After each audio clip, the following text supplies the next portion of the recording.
Sa nilabas na statement ng isa sa malapit na kaibigan ni Mrs. Angelica Yulo, sinabi nito ang dahilan kung bakit mas pinili na lamang umanong hindi salubungin ni Mrs. Yulo ang anak na si Carlos nang magbalik ito ng bansa mula sa Olympic.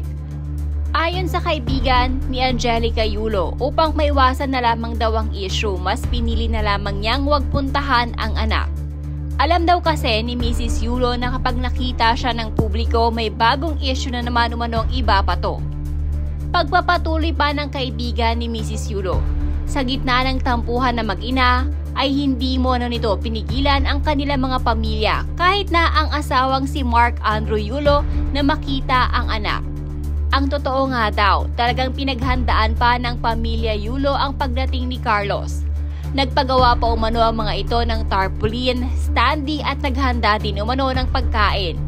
Pagtatanggol pa ng kaibigan ni Mrs. Yulo, hindi naman makapunta sa Malacanang ang habol ng pamilya ni Carlos, kundi ang mayakap man lamang umano nila si Carlos mula sa pagkapanalo nito.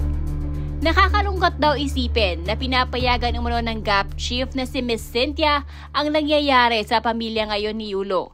Bakit hindi man lamang umano hinayaan na pumunta kahit ang papa lamang ni Carlos upang salubungin ang anak? Samantalang noong bata pa umano sa Carlos ay tanging naging sandalan nito ay ang kanyang pamilya, lalo na ang ama nito. Manalo matalo, handa pa din umanong i-welcome ng pamilya Yulo si Carlos. Marami daw nagsasabing tama ang ginawa ni Carlos ngayon, pero tama pa din daw ba ang ginagawa nito sa kanyang ama? Isa pa daw sa nakakalungkot, ibinebenta na umano ngayon ang motor na binigay ni Carlos sa kanyang ama upang nang sa ganon ay maibalik nila kay Carlos ang pera na ginamit pambili. Sa huli sinabi ng kaibigan ni Mrs. Yulo na hanga siya sa pamilya Yulo. Dahil anya, hindi nila hinayaan na makuha ang spotlight ng kanilang anak sa paraan ng hindi nila pagpapakita. Una, sabi ko, sumama ka na. Kainin mo na pride mo sa pagsalubong kay Kaloy. Kasi at the end of the day, anak mo yan. Pero dahil ayaw niya daw na ma-issue pa ay wag na lang. Hindi niya naman hirarang yung mga sasalubong kay Kaloy na kadugo niya at kapamilya. Kagaya nila Lolo Boy, ni Dudes, papa ni Kaloy at mga kapatid. Dahil nga malapit na yung pagdating ni Kaloy, nag-effort naman talaga sila. Nagpa-tarpaulin, nagpagawa ng standee at nag-prepare ng kakainin. Actually, hindi naman yung makapunta sa Malacanang yung habol nila. Ang point dito ay makita nila at makasalubong si Kaloy. Si Ma'am Cynthia, pangarap niya na magka-medal sa Olympics. Ibinigay naman yun ng pagkakataon. Ang hindi ko lang maisip, bakit tinotolerate pa yung hindi pag-allow sa any of Kaloy's family member na magpunta ngayon? Hindi spotlight ang habol dito, hindi pera o balato na ibibigay sa kanila, kundi ang mahagkan si Kaloy at makasama after manalo. Nung bata pa siya, sa pamilya niya unang tumakbo yan kapag nabipilayan o nasusugatan. Papa niya nagsusugod sa ospital, pamilya niya nag-aalaga. Nung bibitaw na siya sa gymnastics habang nagpa-practice siya sa Japan, pamilya niya ang kinuhanan niya ng lakas ng loob para magpatuloy sa larangan ng gymnastics. Sila ang handang mag-welcome sa kahit anong mangyari sa anak nila. Marami nagsasabi may tama si Kaloy kasi lumaban siya kahit galit ang nanay niya sa kanya. Okay, maaaring tama kayo. Ngayon ba, tama pa rin ba?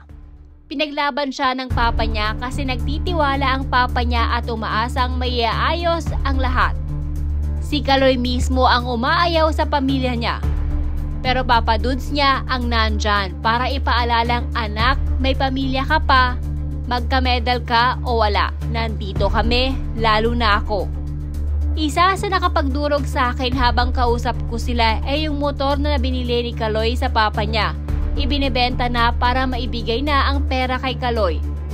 Sinabi rin ni Lolo Boy na sobra siyang nadismaya na hindi sila kasama. Pero maaga pa lang, bukas pipila na siya, makita niya lang si Kaloy. Gayunpaman, hanga pa rin ako kasi hindi niyo pinagtangka ang agawan ng spotlight si Kaloy ngayon. Mas pinili niyong kimkinin, manood at makita na masaya si Kaloy sa pagkapanalo niya. Hindi na to Japan pa rin. Ito ay ama pa rin. Papa Dudes pa rin. pamilya pa rin. Binahagi din ng kaibigan ni Mrs. Yulo ang naging sorpresa ni Mrs. Yulo kay Carlos noong hindi pa nagkakaroon ng tampuhan ang mag-ina. There you go. Ikaw na tayo. Pwede po siya. Nahiya po siya.